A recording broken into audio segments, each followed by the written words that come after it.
Bien, estamos en el despacho presidencial con el presidente de la Nación, Javier Milei. Gracias, presidente, nuevamente por recibirnos, muy amable. ¿Cómo está en este momento usted y el gobierno puntualmente después de lo que fueron 10 meses de gestión, de quienes pronosticaron que en abril no llegaba o se caía todo? Bueno, los que, por ejemplo, estaban comiendo pochoclo esperando que nos cayéramos en abril deben estar bastante gordos, con mucho sobrepeso, ¿no? Pero bueno, imagino que deben tener reservas de la de los guardapolvos para seguir comiendo pochoclos. Pero digo, al margen de las humoradas, nosotros estamos convencidos de que estamos haciendo el mejor gobierno de la historia. Nosotros recibimos una situación extremadamente compleja. Argentina condensaba los desequilibrios de las tres grandes crisis de la historia argentina. Teníamos un desequilibrio monetario que era el doble del que teníamos en la previa del Rodrigazo. Recordemos que en 1975, cuando estalla el Rodrigazo en el gobierno de María Estela Martínez de Perón, la tasa de inflación de niveles del 30% salta al 180%, es decir, se multiplica por 6. Si usted hace eso para lo que veníamos en el caso argentino, es saltar a niveles de inflación del 1200, y dado que el desequilibrio era el doble, eso era un piso de 2400% de inflación. No solo eso, sino que además teníamos un desequilibrio en el Banco Central que era peor que el que teníamos en la previa de la hiperinflación de Alfonsín. Y recordemos que eso implicó que en el año 1989 la inflación fue del 5000%, con Alfonsín abandonando, huyendo del gobierno directamente. Y por otra parte teníamos un desequilibrio en el plano social con indicadores que eran peores que los del 2001. Si usted conjuga todo eso, si todo eso hubiera estallado de manera simultánea, hoy estaríamos hablando de niveles de inflación del orden del 15.000 a 17.000%. Estaríamos con más del 90% de pobres y 50% indigentes. Ahora la pregunta es, ¿eso podía ser posible? Sí, la verdad que sí. Había un indicador que rompía los ojos, que era la inflación. Básicamente en la primera semana de diciembre los precios viajaban al 1% diario, lo cual es equivalente al 3.700 anual. En la segunda semana eso se aceleró al 7.500% anual. Y si usted toma el índice de precios mayoristas del mes de diciembre, que dio 54%, eso anualizado da 17.000. Y si usted se fija, el último indicador de los mayoristas fue del 2%. Eso anualizado es cerca del 28%. ¿Esto qué quiere decir? Nosotros hemos bajado la inflación de niveles del 17.000 al 28%. ¿Y va a seguir bajando? No tenga dudas, no tenga dudas. Pero quiero comentarle algo muy interesante de este proceso de desinflación nunca visto en la historia argentina. En primer lugar, porque no hubo una hiperinflación previa. Una de las cosas que facilita la hiperinflación es la licuación de activos. Por lo tanto, después la recomposición y la estabilización es mucho más fácil. El segundo tema es que además no hubo expropiaciones, no hubo un plan Bonex. No hubo un default de la deuda del Banco Central o cosas por el estilo que, digamos, bajara la presión sobre la política monetaria. No solo eso, sino que además no hicimos controles de precios, no fijamos el tipo de cambio y además hicimos recomposición de precios relativos. Nosotros en todo este proceso además estuvimos subiendo las tarifas porque estaban pisadas en el gobierno anterior y hoy básicamente las tarifas cubren más del 80% del costo. Por lo tanto, haber hecho todo esto en este lapso fue, digamos, verdaderamente increíble. Es decir, no hay registro histórico de haber hecho algo de esas características. Por lo tanto, en materia inflacionaria, que fue uno de los elementos por los cuales la gente nos votó, digamos, estamos cumpliendo a rajatabla. Te digo más, la inflación minorista en el 3,5%, si uno toma que la inflación inducida del programa, que tiene que ver con la devaluación, digo, lo que se llama el crawling peg, y lo que tiene que ver con la inflación internacional, la inflación estaría viajando aproximadamente al 1% mensual, que es la inflación pura del programa. Eso es el 13% anual, es decir, con lo cual de acá para adelante la inflación va a seguir bajando. En el último mes se ha manifestado deflación en productos importados y también se está viendo en las últimas semanas deflación en alimentos. Además, si vos tomás en términos de canasta básica, la inflación del último mes fue del 1,7%. Esto es muy importante porque pega muy fuerte sobre lo que se llama la línea de indigencia y la línea de pobreza. 18 el año que viene podría ser la inflación del 2025. Nosotros no hablamos de proyecciones, o sea, las podés hacer básicamente como un escenario para tener un orden de magnitudes, pero en principio a mí no me gusta hablar de proyecciones. Digamos, la economía es la ciencia de la acción humana, por lo tanto, si yo te digo, ¿qué vas a estar consumiendo vos de acá a 15 días? No lo sabés. Bueno, imagínate si tengo que hacer la proyección para 47 millones de argentinos a lo largo de todo un año. Es una quimera. Vos podés tener idea de cómo... Nosotros básicamente lo que trabajamos es con hipótesis de escenario y en función de eso nos vamos moviendo. Las proyecciones y esas cosas se las dejo para los que se dedican a hacer ese tipo de cosas. Pero entonces, si vos te fijás, en el plano monetario la inflación verdaderamente está bajando mucho. La inflación del programa se está limpiando, que es un tema muy importante que lo resalto todo el tiempo, que es la diferencia entre la inflación observada y la inflación, digamos, inducida por la devaluación y la inflación internacional, porque cuando esa inflación sea cero, quiere decir que el sobrante monetario de la economía desaparece. En ese mismo contexto lo que vos vas a ver es que la base monetaria en el formato tradicional se va a parecer a la base monetaria amplia, es decir, van a desaparecer las LEF y las LECAPs, todos esos elementos que hoy están dentro del balance de los bancos y que son deuda, digamos, con el Tesoro Nacional, y al mismo tiempo van a desaparecer también otros problemas de stocks que tenemos en el balance del Banco Central. Por lo tanto, se termina el sobrante de dinero en la economía y eso permite que vos abras el cepo aún sin tener dólares, porque no hay pesos para que te ataquen. Es más, te digo más... Es una pregunta recurrente. ¿Y cuándo sale el cepo? ¿Y cuándo sale el cepo? A ver, el cepo nosotros lo vamos a abrir. Digamos, yo soy liberal libertario. No hay nada que odie más que algo que restrinja la libertad de los individuos. Ahora, yo no estoy dispuesto a salir a cualquier precio.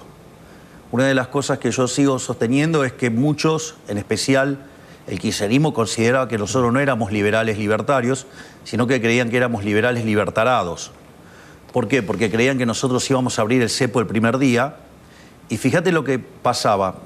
Vos tenías la deuda, por ejemplo, remunerada del Banco Central, que eran 4 veces la base monetaria. Y que de tenerla a plazos de 30, 60, 90, 180 y 270 días, el gobierno anterior la pasó a un día. Es decir, que nos podrían haber ejecutado, digamos, esas operaciones y en un día quintuplicarnos la base monetaria. ¿Te imaginas el desastre inflacionario que hubiera sido eso? Al mismo tiempo teníamos vencimiento de deuda en pesos por el equivalente a 90.000 millones de dólares. Teníamos la deuda de la CIRA y los dividendos por 60.000 millones de dólares. Teníamos deuda externa, mayormente con organismos multilaterales, por 25.000 millones de dólares. Imagínate si en ese contexto nosotros abríamos alegremente. Eso hubiera generado un desastre, era lo que ellos esperaban, y que para después sacar a las huestes peronistas, tal como lo hizo Duhalde con Alfonsín en el 2001-2002 para derrocar a De la Rúa, en ese contexto vos lo que hubieras tenido es que para fin del año pasado, o sea, digamos, inicios de nos hubieran derrocado, nos hubieran hecho hacer toda la parte sucia del ajuste, nos hubieran cargado todas las culpas a nosotros y hubieran matado definitivamente la idea de la libertad. Bueno, no le dimos el gusto. Hoy estamos muchísimo más cerca de salir del cepo. El saneamiento del Banco Central es una tarea enorme y reconocida internacionalmente como una obra verdaderamente propia de un cíclope. Pero eso no es todo, porque nosotros en el medio, para que te des una idea, Franco, nosotros haciendo campaña, nosotros dijimos que íbamos a pasar una motosierra. Se nos reían, decían que era imposible ajustar más que un punto del PBI y alguna base tenían, ¿no? Porque de 123 años, 113 Argentina tuvo déficit. Y los 10 que no tuvo déficit es porque estaba en default. Consecuentemente, eso significa que Argentina ha vivido permanentemente con déficit. Y lo que decían que era imposible que hiciéramos en el primer año, nosotros lo hicimos en el primer mes. Y eso lo logramos sistemáticamente. Entonces, al mismo tiempo también hicimos la reforma estructural más grande de la historia argentina. ¿Pero va a haber más motosierra? Sí, porque obvio. eso dijo Sturzenegger en el Sí, coloquio bueno, sí, habla de la motosierra profunda. Deep motosierra, sí, la motosierra no para nunca. En nuestro gobierno la motosierra no va a parar jamás. De hecho, digamos, la baja de gasto público está precisamente enfocada justamente para poder bajar impuestos. En ese contexto nosotros lo que te estaba diciendo de las reformas estructurales, nosotros hicimos una reforma estructural 8 veces más grande que la de Menem. Si uno contempla el DNU con lo que tiene que ver la ley bases, eso significa que hicimos la reforma estructural más grande de la historia argentina, teniendo el 15% de la Cámara de Diputados y el 10% de la Cámara de Senadores. Entonces, y esos son elementos muy importantes de cara al futuro para lo que tiene que ver con el crecimiento económico. Fíjate esto, por un lado tenés factores que hacen a la recuperación cíclica. De hecho, viene subiendo sistemáticamente la utilización de la capacidad instalada. En ese sentido, eso se explica por la mejora del salario real y por la mejora real de las jubilaciones. Eso está impulsando la demanda y está recuperando el uso de la capacidad instalada. ¿Hay una mejora en las jubilaciones? Porque el decreto y la polémica alrededor del veto y demás fue... Pero definitivamente hay una mejora en las jubilaciones. Si vos te fijás, ha crecido más que 10 puntos porcentuales por encima de la inflación. Y si vos lo tomás en términos de lo que hace a medirlas en dólares, se triplicaron. Sí, porque el anterior gobierno nacional y popular que tanto quería la gente dejó unas jubilaciones de $80. Pero también suben los precios. ¿Cómo está bien, pero digamos los precios que consumen, digamos, los grupos más vulnerables, o sea, crecieron mucho menos que la inflación. Porque de hecho todos los precios relativos respecto a la inflación, salvo lo de las tarifas, son los que menos subieron. De hecho, alimentos lo hizo muy por debajo de lo que es el caso de el propio índice de precios. Entonces, a lo que voy es, y no solo eso, porque esto es muy importante, porque salió el dato de pobreza, y el dato de pobreza está concentrado en el semestre. Y eso hay, por ejemplo, en el Ministerio de Capital Humano se hizo la desagregación por trimestre. Entonces lo que vos ves es que en el primer trimestre la pobreza salta a niveles del 56% y después en el segundo trimestre cae a niveles del 51%. Por otra parte, si vos tomás el trabajo que hizo Martín González Rosada de la Universidad de Itela, lo que ves es que al inicio de la gestión, o sea, entre diciembre y enero, la pobreza salta al 57% y hoy está en 49%. Es decir, acabamos de bajar 8 puntos porcentuales de pobreza. Esto no es un tema menor. Es decir, es más, yo te voy a decir algo, de acá para adelante solamente vienen buenas noticias. Y eso tiene que ver porque subió el salario real y esto tiene que ver porque mejoraron las jubilaciones.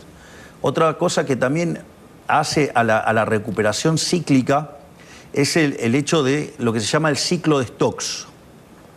El ciclo de stocks, ¿qué es lo que pasa? Vos, para protegerte de la inflación, las empresas acumulaban bienes de cambio, mercaderías, justamente para protegerse de la inflación que se iba a venir cuando se liberaran los precios, ya que el anterior gobierno pisaba los precios.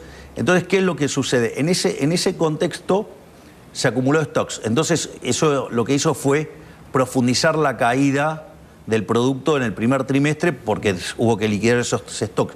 Bueno, ahora hay una recuperación de stocks, por lo tanto, eso también te empuja para arriba el nivel de actividad. Usted explica todo esto económicamente y además lo ha dicho porque quiere que la gente entienda las medidas que va tomando, entonces por eso explica, digamos, cada cosa que fue pasando en la Argentina, porque, por ejemplo, el tema de tarifas, obviamente, para el que hoy paga un boleto de subte o de colectivo o el agua, le vino con un aumento y dice... Pero es más, le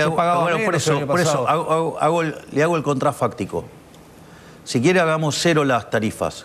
Ahora, la operación y mantenimiento y las inversiones de esos bienes requiere dinero. ¿Con qué lo pagamos? ¿Con qué lo pagamos? Usted me dice. Con inflación, sí. Que es lo que ¿Lo quiere pagar haciendo con emisión monetaria? Bueno, sí, digamos, eso es pagarlo con inflación. Sí. En el fondo, cómo funcionaba. Por un lado, lo que me daba por el equivalente de $1 me lo sacaba por otro lado 2 pesos en impuesto inflacionario. ¿Pero cree que la opinión pública lo entiende eso? Que cuando paga más el colectivo, paga más el gas y la luz, dice, es así porque pero, Franco, si no de otra manera es 200% de inflación, Franco, como el año pasado. Franco, vamos por partes. Primero, no hay ningún impuesto más regresivo que el impuesto inflacionario. Es un impuesto que le pega con mayor violencia, entre 25 y 30 veces más fuerte a los que más nos tienen, a los más vulnerables. Por lo tanto, o sea, el impuesto inflacionario es una lacra, un cáncer, ¿sí? Lo que pasa es que es una forma de engañar a la gente. Pero usted, el impuesto inflacionario es tremendamente voraz. Y nosotros hemos decidido terminar con ese impuesto. De hecho, el gobierno anterior emitió 13 puntos del PBI para financiar el déficit. Nosotros eso lo llevamos a 0, tema no menor. Porque entre el ajuste, entre el ajuste fiscal del Tesoro y el cuasi fiscal en el Banco Central, el ajuste que hicimos fueron 15 puntos del PBI. Entonces, digamos, lo quiere financiar con inflación, el remedio es peor que la enfermedad, porque además usted distorsiona todos los precios relativos y por ende la economía que tiene es más chica. Con lo cual, digamos, eso es tremendo. ¿Qué otra forma quiere hacerlo? Digo, porque... Pero cree que la opinión pública lo entiende porque, digo, de otro lado está el kirchnerismo diciendo, de vuelta, no, nosotros está bien de vuelta. Una tarifa más baja, nosotros... A ver, Franco... Y va a pasar el año que viene, en el año electoral, okay. va a haber ese discurso de... Ok, digamos, yo no puedo hacer política económica y política, digamos, mirando la opinión pública. Yo tengo que hacer lo que está bien, lo que hay que hacer. Es decir, por esa forma de mirar la opinión pública, de si las encuestas dicen o si la gente dice o lo que fuera, ¿cuál es el problema? El problema es que por hacer eso llevamos 123 o 124 años de decadencia. Argentina entró al siglo XX siendo uno de los 3 países más ricos del mundo. Hoy está en la mitad de la tabla. ¿Usted qué cree? ¿Que eso es gratis? Argentina era una tierra de oportunidades. Hoy Argentina tiene el 50% de la gente pobre. Tiene, digamos, 2 de cada 3 chicos pobres. Es decir, si quiere seguimos haciendo lo mismo, vamos a estar cada vez peor. Nosotros estamos proponiendo otra cosa. Por ejemplo, yo le contaba las reformas de la ley Bases y el DNU 7023. Bueno, ese conjunto de reformas estructurales significa que Argentina levanta 90 puestos en libertad económica. Es decir, Argentina empieza a tener instituciones que son parecidas a las de Alemania, a la de Francia, a la de Italia. ¿Eso qué quiere decir? Que Argentina entra en un sendero que, por ejemplo, podría estar duplicando el PBI per cápita en los próximos 10 años. Y eso sería una ganancia de bienestar para todos los argentinos y además sería un tremendo impulso para bajar muy fuertemente la pobreza. Pero no solamente hicimos eso, porque hay otras cosas más también positivas. Por ejemplo, el hecho de terminar con la inflación, al terminar con la distorsión de precios que significa la inflación, los recursos en la economía se asignan de modo más eficiente. Por lo tanto, eso también facilita el crecimiento económico. No solo eso, sino que además, porque esto es muy interesante, el hecho de que nosotros hayamos conseguido el equilibrio fiscal y hemos bajado el riesgo país de 3.000 a 1.100, bueno, esto no es trivial. Primero porque si usted tiene un riesgo país de 3.000, el PBI en Argentina serían 400.000 millones de dólares. Con el riesgo país abajo de 1.100 está por lo menos en 600.000 millones de dólares. Es decir, esa política, digamos, irresponsable de hacer déficit fiscal, de gastar irresponsablemente, nos hace perder 1/3 de PBI, si usted quiere. O nosotros le hicimos ganar a los argentinos un 50% de PBI adicional. Digo, eso como una forma de expresarlo. Pero esto también es interesante porque la baja de la tasa de interés es porque baja el riesgo país. Usted baja el riesgo país, baja la tasa de interés, eso permite que usted acumule más capital. Cuando usted acumula más capital, la productividad del trabajo es más alta. Consecuentemente se puede pagar mayores salarios y por ende la pobreza y la indigencia caen. Entonces, esta es la forma en la cual un país sale, un país se vuelve un país civilizado. Esto ya lo hicimos nosotros, ¿eh?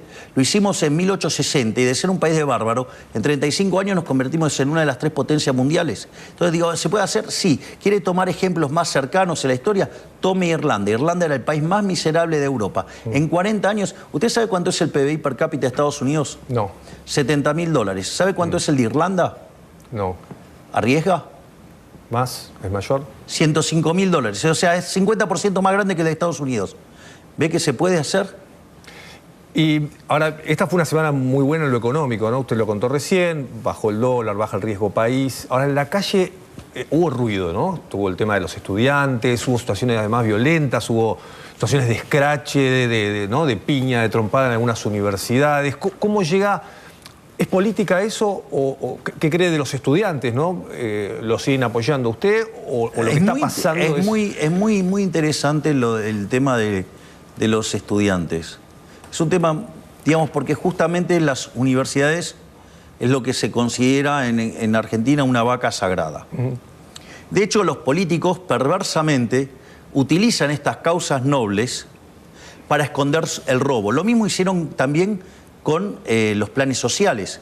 Se escondían detrás de los planes sociales de las personas vulnerables para robar. Entonces, fíjese, esto porque es muy interesante, porque cuando esta discusión arrancó, el apoyo a las universidades como institución era 90-10. Hoy ese número es 50-40. La imagen de las universidades cayeron cerca de 30 puntos. Bueno, esto no es porque sí. Esto sucede porque la gente entendió de qué se trata esto. Es decir, acá no está en juego ni la universidad pública, no está en juego el arancelamiento. Lo único que queremos hacer nosotros, básicamente, es poder auditarlas. ¿Sabe cuál es el problema de auditarlas? Que toda la política que vive robando a costa de las universidades no quieren ser auditados. Acá el problema está ahí, que no quieren ser auditados. Ese es un problema no menor. Entonces hay toda una metadiscusión, son toda una suerte de discusiones mentirosas para ocultar cómo roban los políticos con las universidades. Ese es un tema no menor.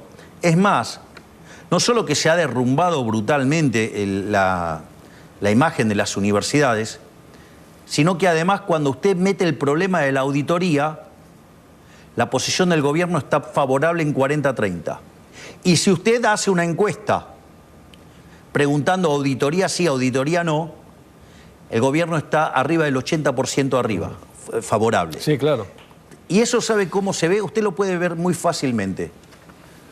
Yo le voy a dar números estimados por las fuerzas de seguridad sobre las marchas, porque evidentemente los que estaban en la marcha mintieron los números y básicamente los medios, como le tienen miedo a las vacas sagradas, no dicen la verdad. Es decir, porque están más pendientes de cómo va a reaccionar la gente. No le quieren decir. Cosa que si yo hubiera hecho caso a las encuestas, yo sería socialista.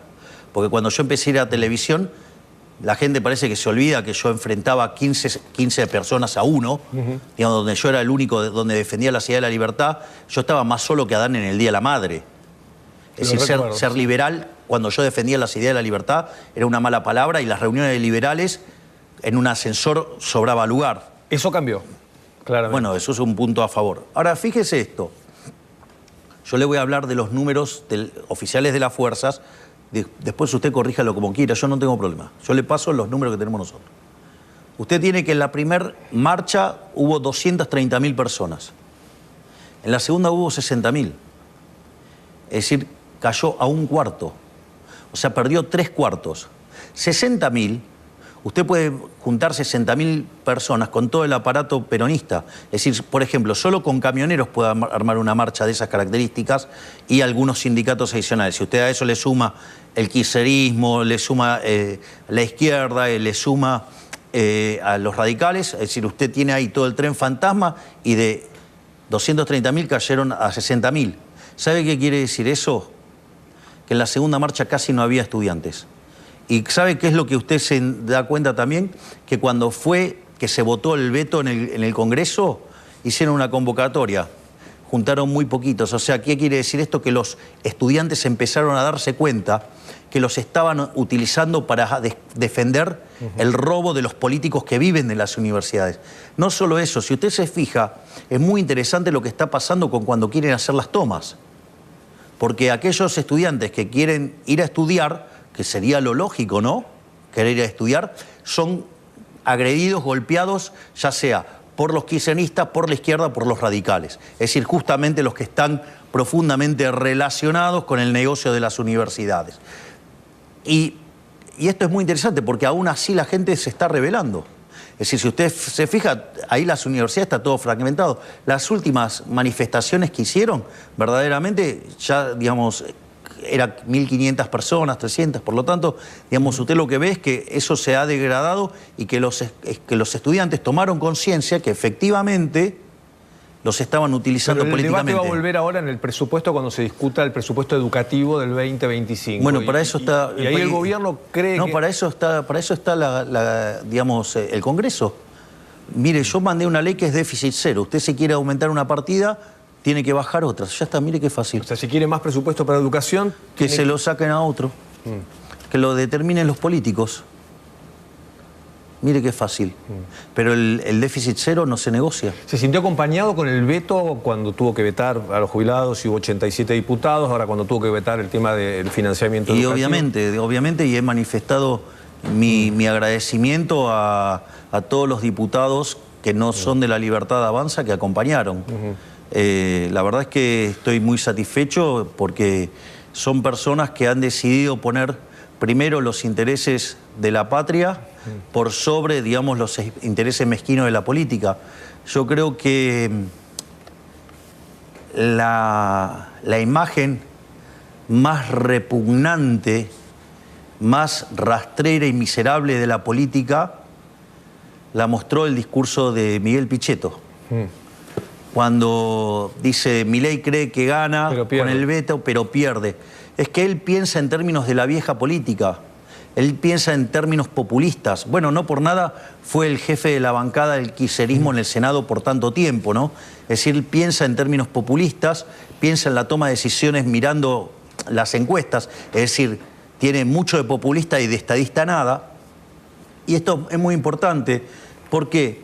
Porque si usted se guía de esa manera, le va a pasar... Hay un libro maravilloso que se llama Historias del Quinto Piso, muestra la caída del Plan Austral. Sí. Cómo cuando Alfonsín habilitó un aumento, claro, todos eran medio por ciento del PBI, un cuarto de por ciento del PBI, todo así. Cómo terminó en un mega déficit fiscal y cómo terminó eso en una hiperinflación con 5.000% de inflación, donde tuvimos un salto en la cantidad de pobres indigentes nunca visto en la historia argentina. Entonces, evidentemente, esa es la forma que toma decisiones y piensa la vieja política. Yo no pienso en esos términos, Franco. Mira, yo lo pienso en estos términos. Si nosotros volvemos a las andadas del déficit fiscal, volvemos a niveles de riesgo país de 3.000 puntos básicos. Entonces, en lugar de tener un PBI de 600.000 millones de dólares, pasamos a tener uno de 400.000 millones de dólares. Cuando vos tomás lo que esto implicaba en términos de recursos para las universidades en dólares, ¿sabes que la cantidad de recursos te queda constante? En dólares. En dólares. Lo que es, claro, porque te vas a un PBI mucho más chico y entonces el aumento que dan hace que la cantidad de dólares que recibían la universidad fuera constante. Pero ¿cuál es la contracara de esto? La contracara de esto es que vos tenés un PBI más chico, por ende tenés un PBI per cápita más pequeño.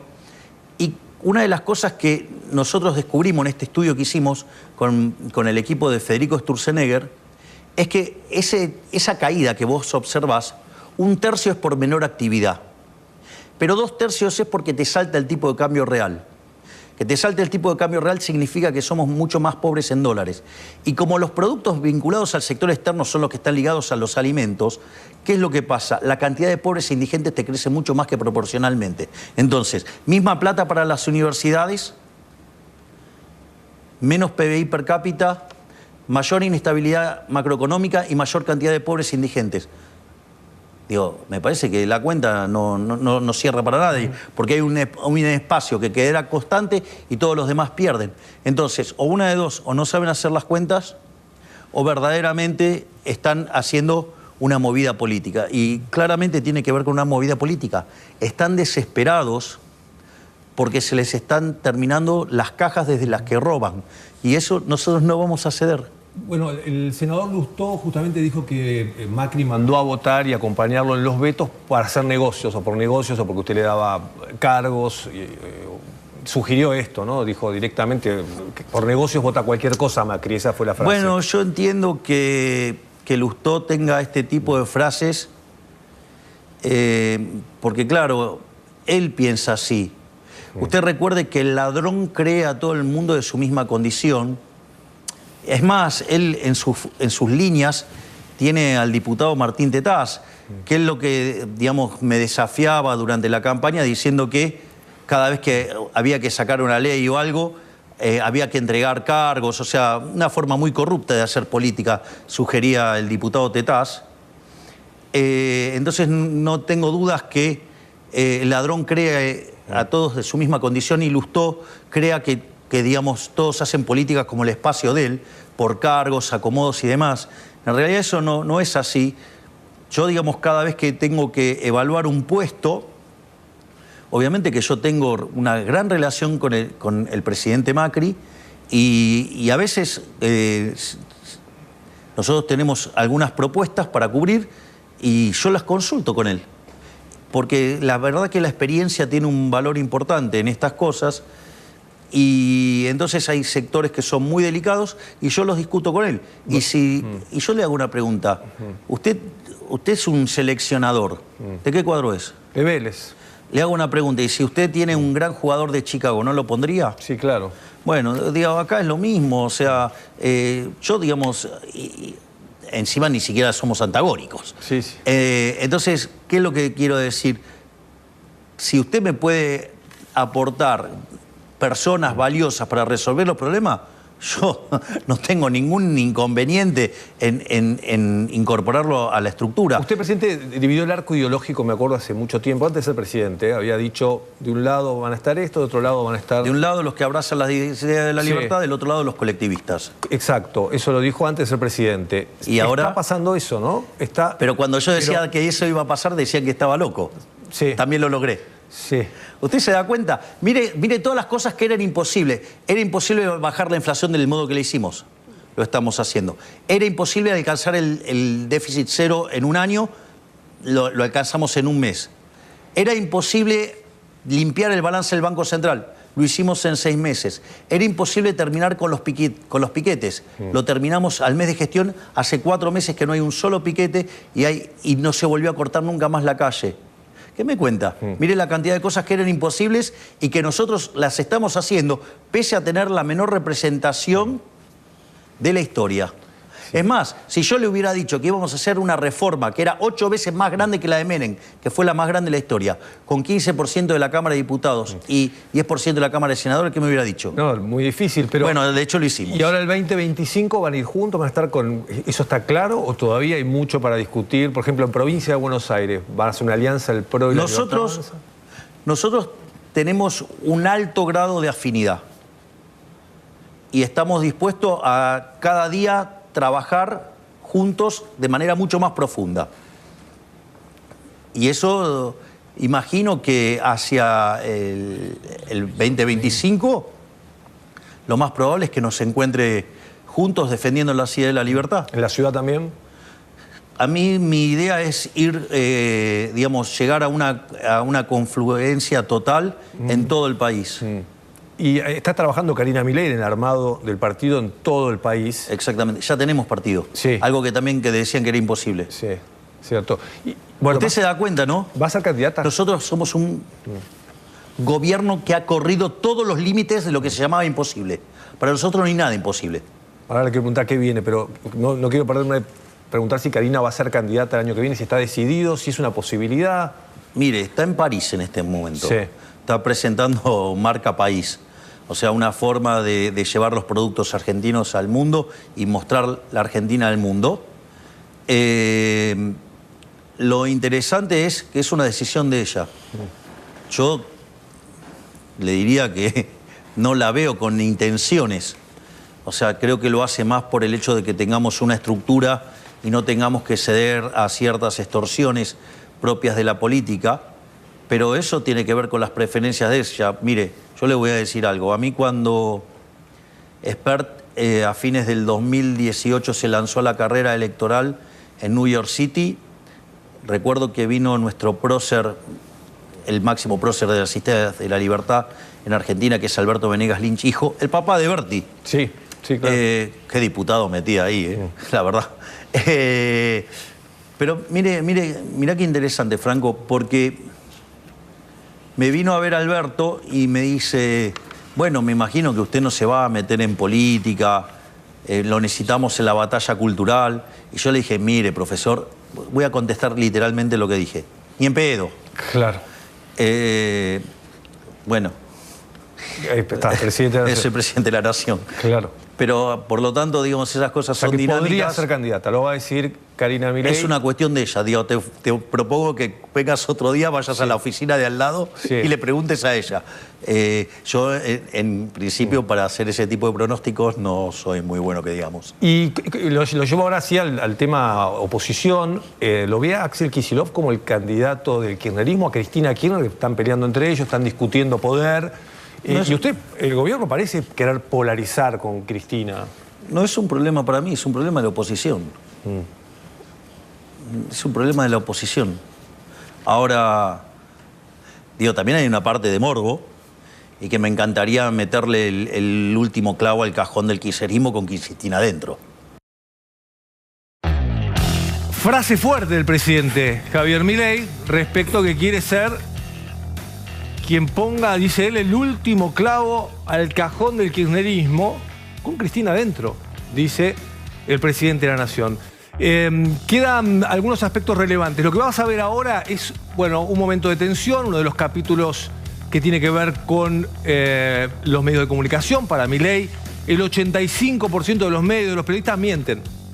Él está enojado con ese 85% y, bueno, fíjate que es un momento de mucha tensión porque además habla de nosotros, de TN puntualmente, y de un compañero nuestro como es Marcelo Bonelli.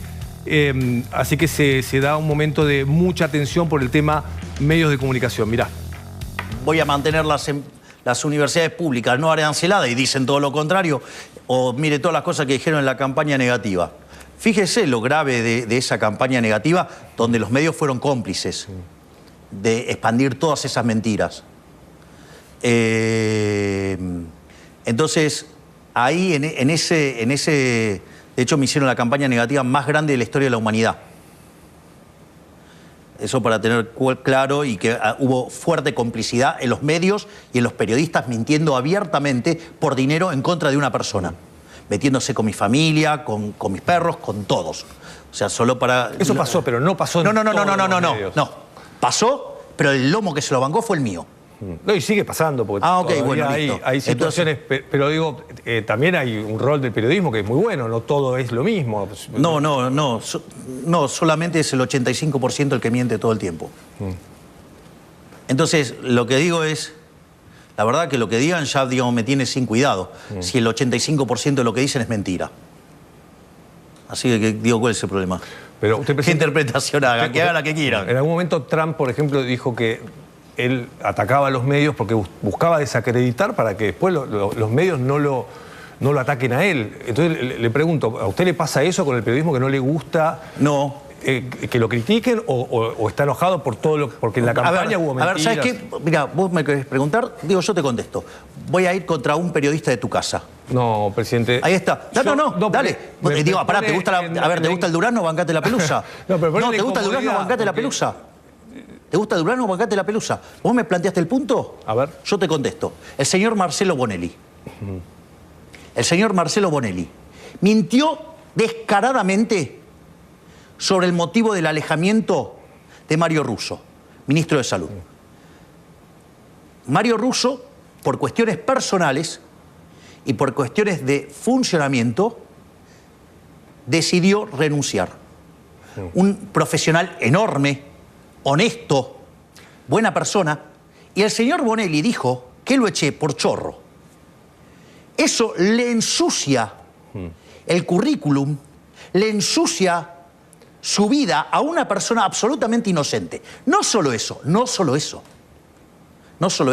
porque además, frente a esta calumnia, injuria, esta forma en la que ensució vilmente el señor Marcelo Bonelli a Mario Russo, esto es gravísimo, porque la ministra Petovelo llamó y le aclaró que eso no era así.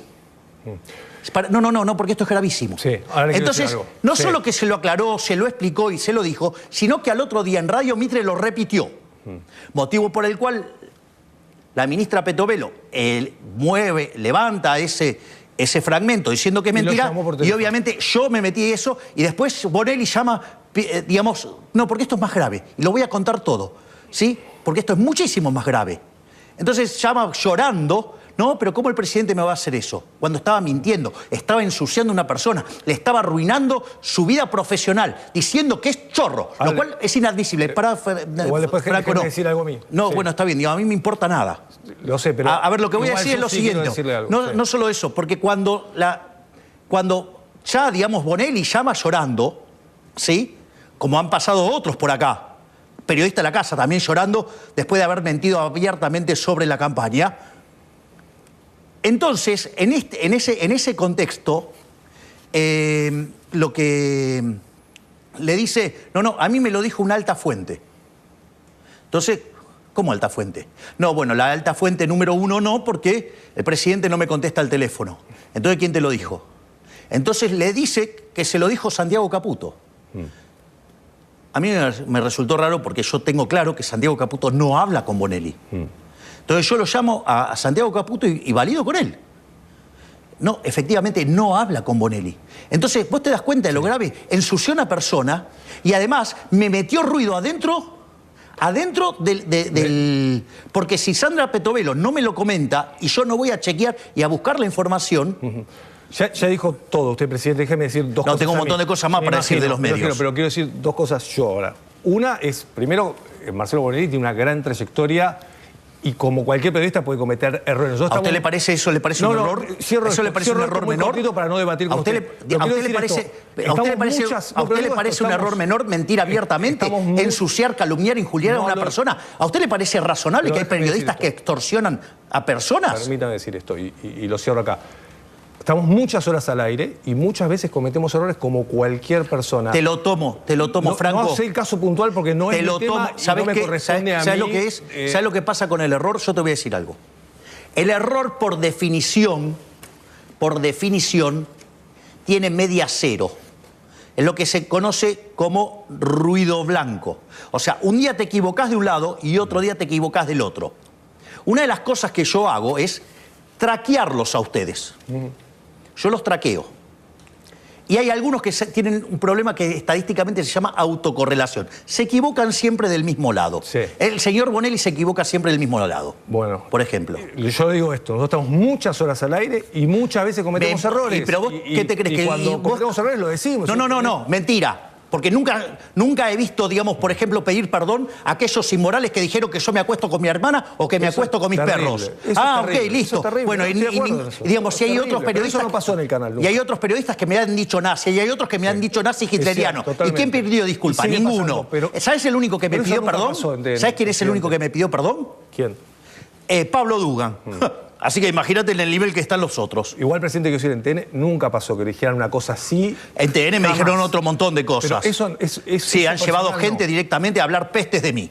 Lo han hecho, por ejemplo, varias veces en el programa de Shakeman. Dale. Y no me busques porque me vas a encontrar. Y el otro problema que tiene este capítulo, del que estamos hablando recién, es que para la gente no se soluciona ningún problema discutiendo. No, sí, porque cuando ustedes mienten abiertamente, sí, se dedican a generar problemas entre la gente.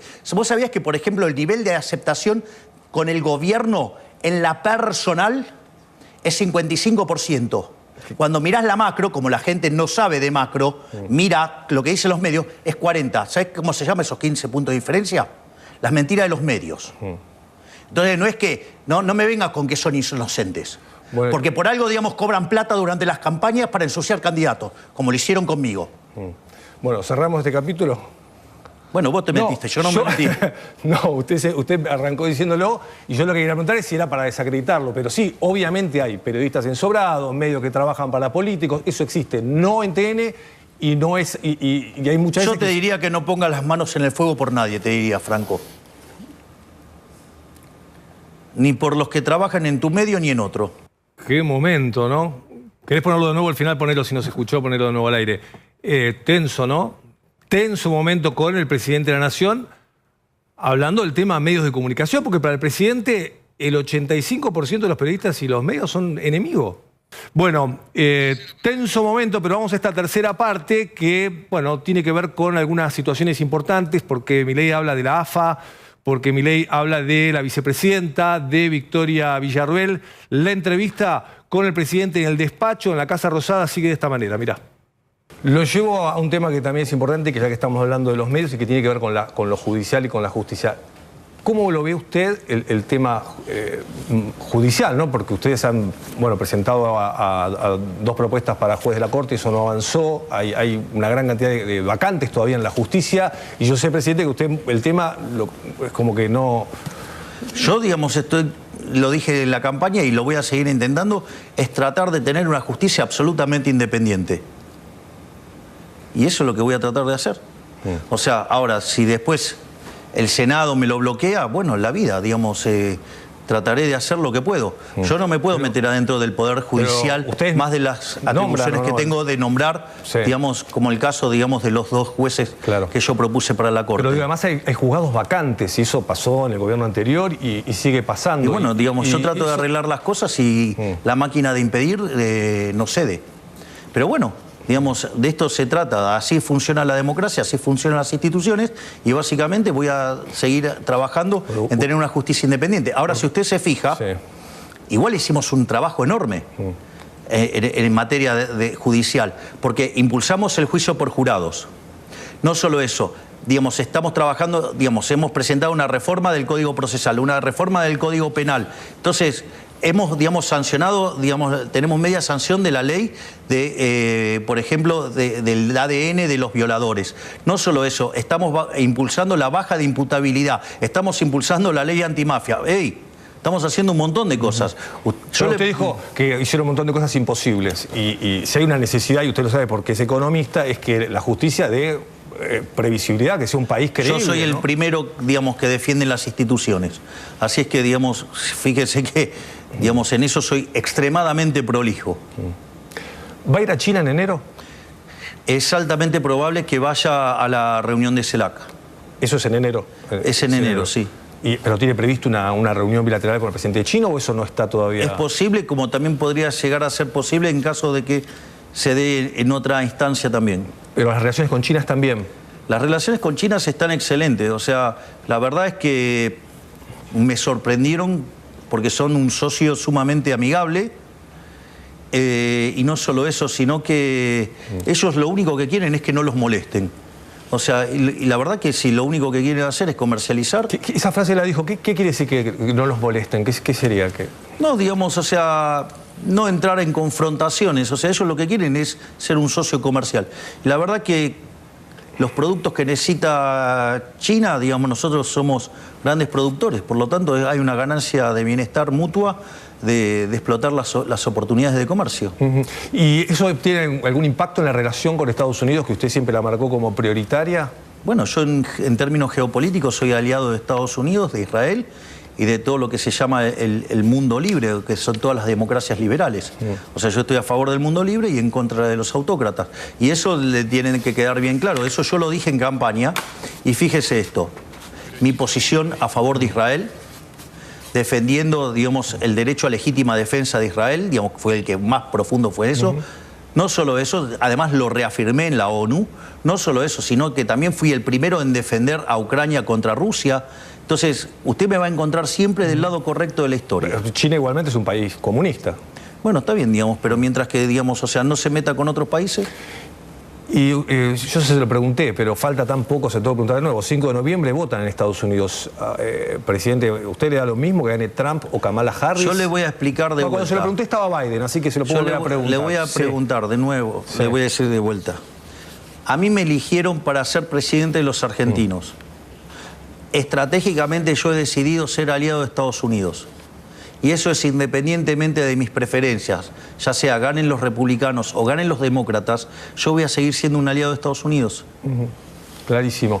3 preguntas finales. Una, puntualmente el tema AFA, tema fútbol, ¿lo está siguiendo? Sí, claramente, porque me parece que es una de las batallas más importantes a dar. Primero porque Argentina es el semillero del mundo.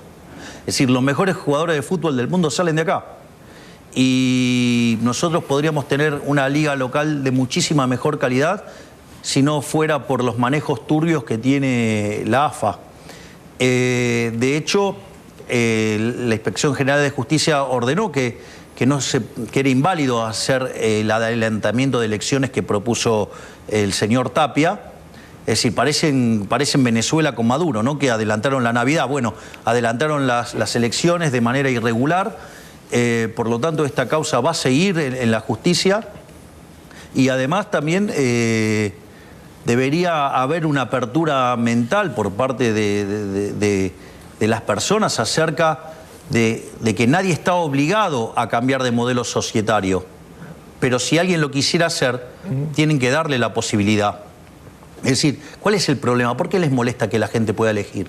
¿Por qué vos no podés elegir la forma en la cual te vas a asociar con otros? ¿Por qué si decidís un formato societario, digamos, la AFA te va a estar persiguiendo porque no es el formato que favorece a las cosas irregulares que tiene la AFA? Cosa que además la vamos a investigar. ¿La van a investigar? No, ¿a usted qué le parece? ¿En qué sentido la van a investigar? Y vamos a ver, digamos, porque quizás tienen situaciones irregulares.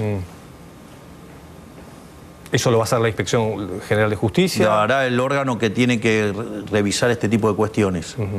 Y le pregunto también por Victoria Villarroel. ¿Qué le pareció la visita porque arrancó la entrevista hablando del Rodrigazo de María Estela Martínez de Perón y me quedé pensando qué le pareció el busto en el Senado y la foto además de su vicepresidenta? ¿Acompaña eso? Yo no lo hubiera hecho. Para mí el caso de la señora María Estela Martínez de Perón, digamos, no realza a las mujeres, sino que creo que todo lo contrario.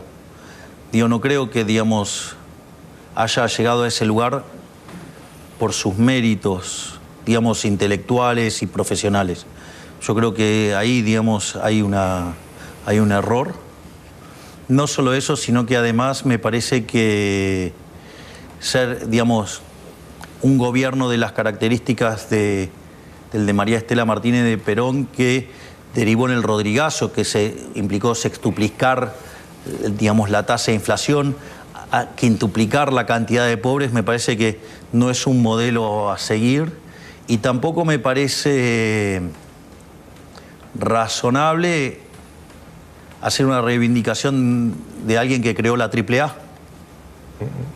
Y que además durante su gobierno se firmó el decreto de aniquilamiento, cuando en realidad las Fuerzas Armadas y las Fuerzas de Seguridad venían combatiendo a la guerrilla desde el año 69 con otros instrumentos. Entonces, desde mi punto de vista, yo no lo hubiera hecho, pero de vuelta, no somos manada, digamos, ella tiene una visión de las cosas y yo no comparto. Digamos, si ella quiere poner un busto de María Estela Martínez de Perón en el Senado, bueno, es la casa de ella. Digo, en la mía no la va a encontrar seguro. Y la última pregunta tiene que ver con mirar hacia adelante. ¿Qué siente que ya hicieron? Usted describió muy bien todo lo que hicieron hasta ahora. ¿Qué falta? ¿Qué podemos pensar? Digo, pensando en la gente en casa que está mirando, los argentinos, lo que le cuesta pagar el colectivo, llegar a fin de mes. ¿Qué falta? ¿Qué se viene? Dijo que hicieron un montón de cosas imposibles de hacer y que le hicieron en menos tiempo de lo que esperaban. ¿Qué se puede pensar o se quiere prometer para los próximos meses? Mire, yo lo único que tengo para decirle es que de acá en adelante solo va a haber buenas noticias. Usted va a ver que la inflación va a seguir bajando. Puede tener un comportamiento errático, pero va a seguir el comportamiento a la baja. Va a seguir la recuperación económica. Va a venir un proceso de fuerte crecimiento económico. Van a seguir mejorando los salarios reales. Van a seguir mejorando las jubilaciones. Va a haber cada día menos pobres y menos indigentes, y esas son las cosas que se vienen para adelante. Entiendo que a la gente le demanda tiempo para asimilarlo, pero bueno, así es como funciona. Es decir, no puedo pretender que la gente esté entrenada en mirar números, porque digo, eso es lo que es mi profesión de base, ¿no? Presidente, gracias por habernos recibido en el despacho y en la Casa Rosada. No, por favor, un placer enorme, Franco. Muy amable. Gracias.